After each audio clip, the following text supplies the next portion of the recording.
Assalomu alaykum hammaga, opa-singillar, akalar, ukalar, amma-xolalar, hammangizga assalomu alaykum. Xo'p, bugungi videoyimizdagi mavzu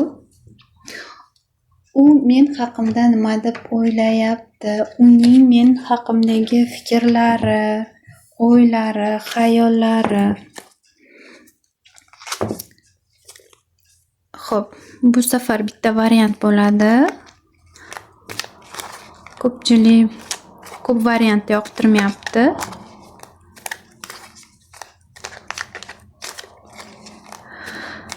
Xo'p, uning men haqimdagi o'ylari, fikrlari, xayollari qanday?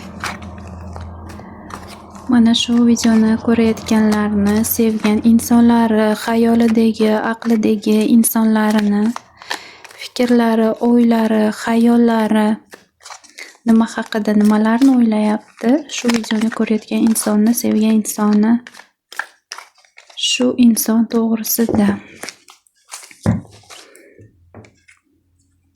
Aqlida nima bor?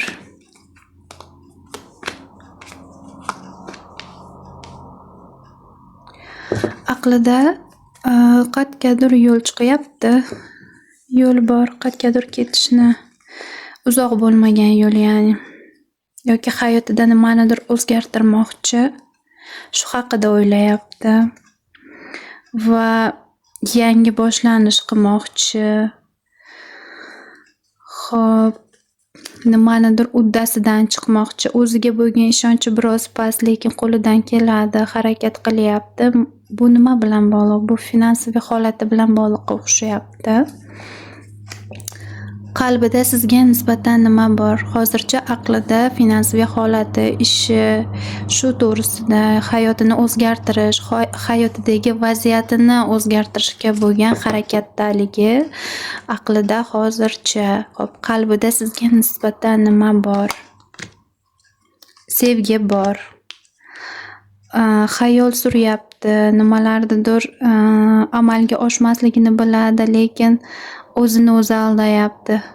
Balkim sizni aldashingizga ham ruxsat beryapti. Ishonadi nimalarnidir yolg'onligiga, biladi, lekin yolg'onligini bilsa ham ishonyapti. Ichidan biladi lekin yolg'onligini. Bog'lanib qolgan, sizga o'rganib qolgan. Yo siz, yo u inson sizni manipulyatsiya qilyapti, boshqaryapti.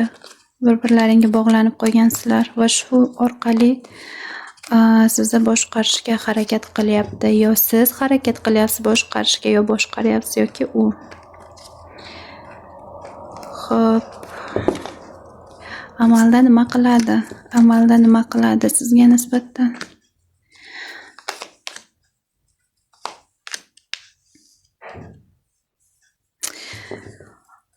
Amalda qaysidir siz bilan bog'liq muammolar bor bu yerda. U muammolarni ko'rib ko'rmaslikka olyapti, hal qilgisi kelmayapti. Shunaqa holatda turibdi, lekin tinchlik, xotirjamlik bor sizga nisbatan. Sizdan ko'ngli xotirjam, tinch, yoki birga bo'lganlaringizda, yoki gaplashganlaringizda, uchrashganlaringizda o'zini juda ham tinch, xotirjam his qiladi. O'rtoqlari bilan band. O'rtoqlari, ko'proq o'rtoqlari bilan vaqt o'tkazadi, ya'ni amalda ko'proq o'rtoqlari bilan band. Sizdan ko'ngli xotirjam, siz bilan bog'liq muammolarni hal qilgisi kelmayapti. Shunaqa holatda turibdi. Siz sevgan inson, siz o'ylayotgan inson. Xo'p.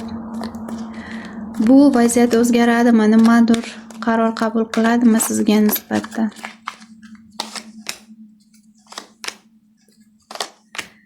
Sizga nisbatan shunchaki va'dalar beradi, hali amalda qilgani yo'q. Siz bilan kayfiyatini ko'tarishi mumkin yoki sizni kayfiyatingizni ko'tarishi mumkin.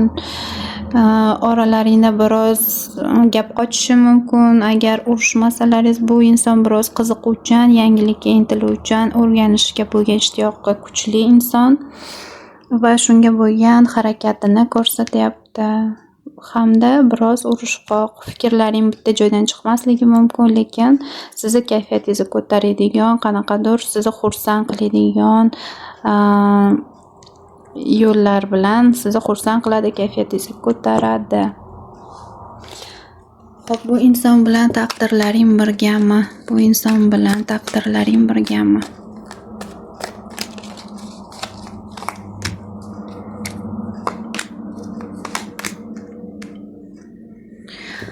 Agar bu inson sizni turmush o'rtog'ingiz bo'ladigan bo'lsa, taqdirlaring birga. Agar bu inson sizni turmush o'rtog'ingiz bo'lmaydigan bo'lsa, bu inson oilasini tashlab ketmaydi. Oilali insonni yaxshi ko'rsangiz, oilasini tashlab ketmaydi. Va harakat qiladi oilasini saqlab qolgani.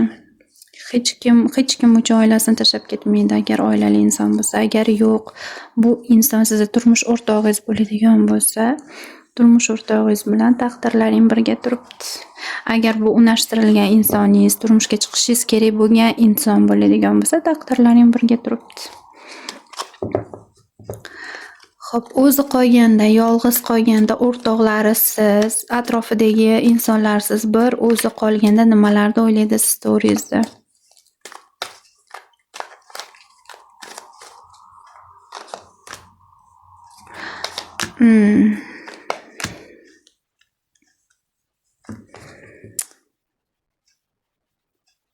Mana shu kartani bekor tashladim. Ayyorroq sizga nisbatan, g'irromchiroq sizga nisbatan. Tushunyapsizmi? Hayotini boshqatdan boshlashni o'ylaydi. Eski narsalarni tugatib, yangidan hayot boshlashni xohlaydi. Va hozirgi holati judayam, ruhiy holati judayam o'smir yoshdagilardagi holatda, ya'ni ruhiy yetuk inson emas, hayotiy tajribaga ega inson emas. Shunaqa holatda turibdi. Xo'p, sizni sevadimi? Sevadi. Mana shuncha karta chiqdi bittada. Xo'p, sevadi, lekin urushasizlar, tortishasizlar, siqilasizlar, yana oldingizga kelaveradi, yana hayotingizda paydo bo'laveradi. Sizga yoqadigan so'zlarni topib gapiraveradi. Shunaqa ko'nglingizni olishni biladi.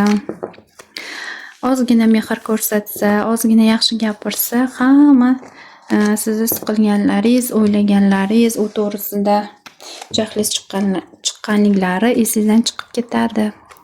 Shunaqa rasklad bo'ldi. Sevgan insoningizni aqlida, qalbida, amalda nimalar qiladi siz bilan bog'liq degan savollarga javob berdim. Telegram kanalimga obuna bo'ling. Pastda silkasini qoldirganman. U yerda jonli efir bo'lib o'tadi. Bo'sh vaqtlarimda jonli efir qilaman. Bu jonli efirda bepul savollaringizni berishingiz mumkin. Javob beraman jonli efir qilganimda faqat. Jonli efirda bepul savol-javob qilamiz. U yerda qo'shilib jonli efir bo'lgan vaqtda savollaringizga javob olishingiz mumkin. Salomat bo'ling.